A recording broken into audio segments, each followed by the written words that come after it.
The Democratic majority is taking our Constitution and, in my judgment, making some very dangerous amendments.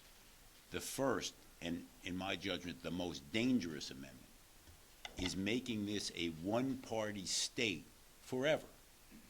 Even those in the media who may lean to the left, you will also become irrelevant if there's only one party in this state.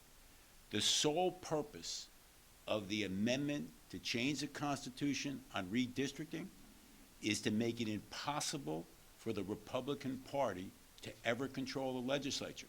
Now, for those those of you who think, well, that's great because you're a Democrat, it's not great when there's one party, and here's why. Most of the people in New Jersey want us to govern from the middle. And governing from the middle is reasonable compromise. If you accept this amendment, you will no longer have governing from the middle. And I think it was Tom's father who said 70% of New Jerseyans want government from the middle. So I caution those of you who are even extremist Democrats. This is the most extreme proposal that's ever been put forth in New Jersey. And I would ask all of you to tell people in New Jersey, don't make this a one-party state, because that's not the answer to the problems we have. The Second Amendment to the Constitution is one involving a permanent tax increase. Now think about this. It could require $3, $4, $5 billion in payment from a budget. Who knows what could possibly happen in New Jersey a year or 2 or 3 years down the road? We may be in some crisis that we can't even imagine. And then we as legislators legally have no choice. Even if there was a natural disaster, God forbid, and we needed revenues to help the people in New Jersey, our hands would be tied because of a constitutional amendment. That's why the law that exists today is so important, that the budget is supreme. That does not mean that we don't support funding pensions. We do, and we want to keep that promise. But we should never lock it into a constitution when we don't know the future. So today, as the Democrats, and they're pretty good at it, have some smoke screens with overrides, please, everyone out there, be very cautious of changing the Constitution of the state of New Jersey. And thank the senator for his leadership. No, thank you, John. And the fact that this is being done on a quarterly basis, that's what's going to be in the constitutional amendment. It means every 3 months, the state will have to make a decision between, spending money to make sure that the local teacher gets hired. Actually, they won't have a choice because they would have to fund that pension obligation. And we've got to focus on making sure that the hardworking people of the state of New Jersey are benefited going forward. Any questions? I will have a copy of the constitutional amendment for all of you today. It's going to be introduced today. The constitutional amendments is basically putting 4 on the ballot at the same time. Do you think that's political strategy on the Democrat side to flood the ballot in a presidential year with all those?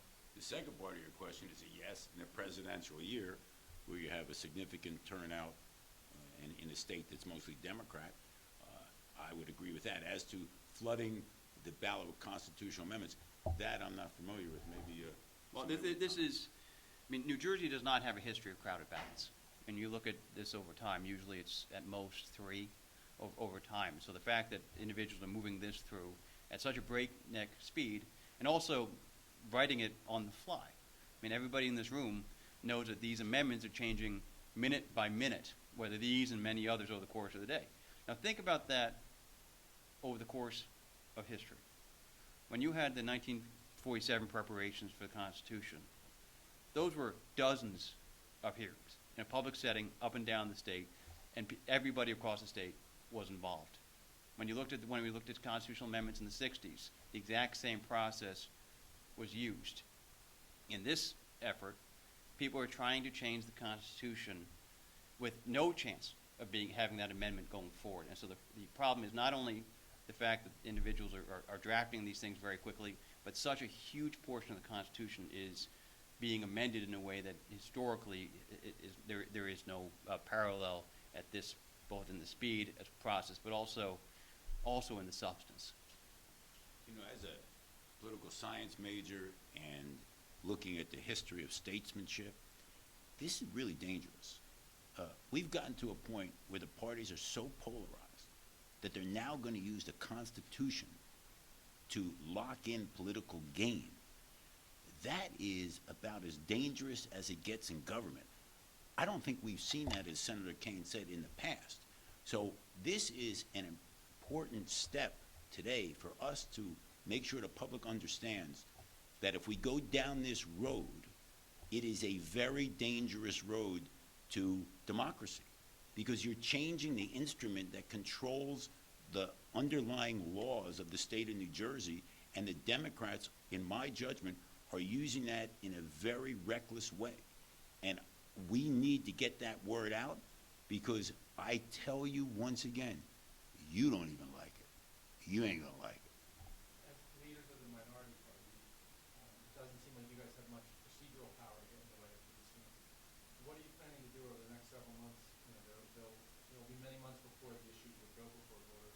What kind of effort are we going to see from at least The first thing that we're going to do is to hold a press conference. How's that? Is that it? Is that it? Oh, that's what we're. No. That was a good That's the first step. what happens after that? Well, Second president. first of all, I think as editorial boards have recognized across the state, from north, central, and south, that amending the Constitution in regards to a pension payment is the wrong approach.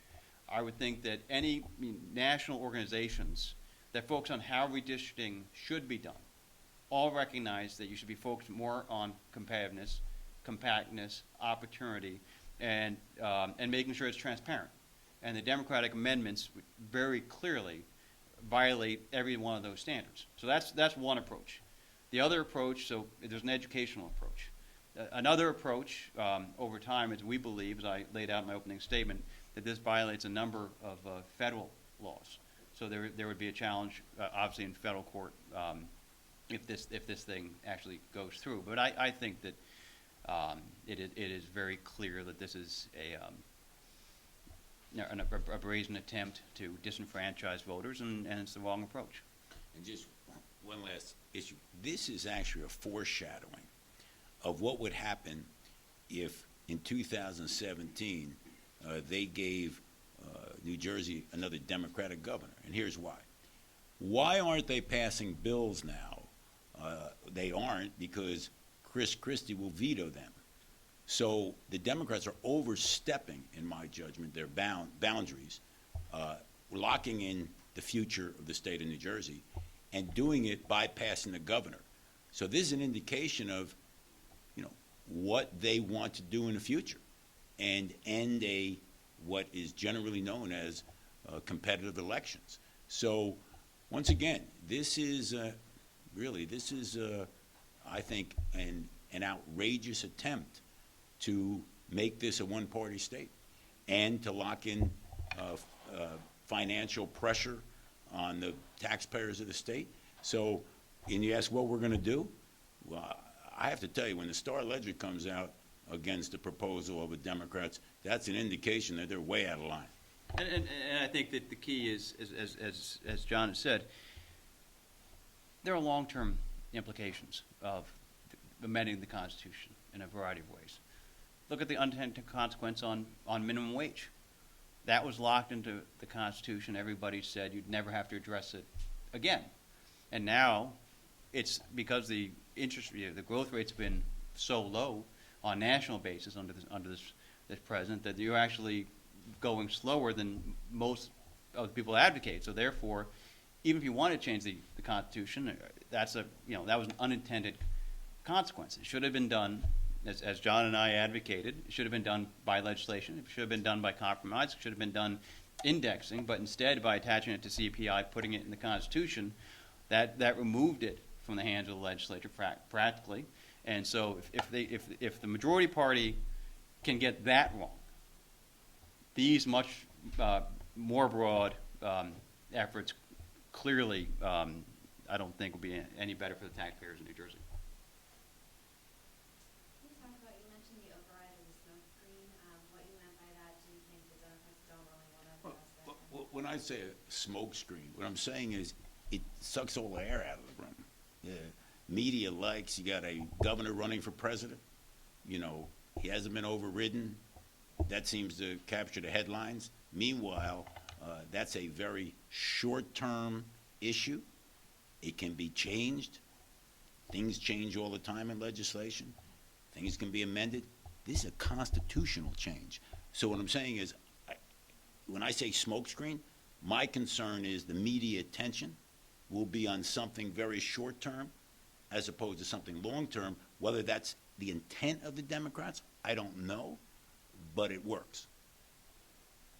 I'm sorry if I missed this because I was late. Can you talk about the pension amendment that's been proposed and why that might be, beneficial to the state finances or bad for building budgets? Why you opposed it? Okay. Certainly.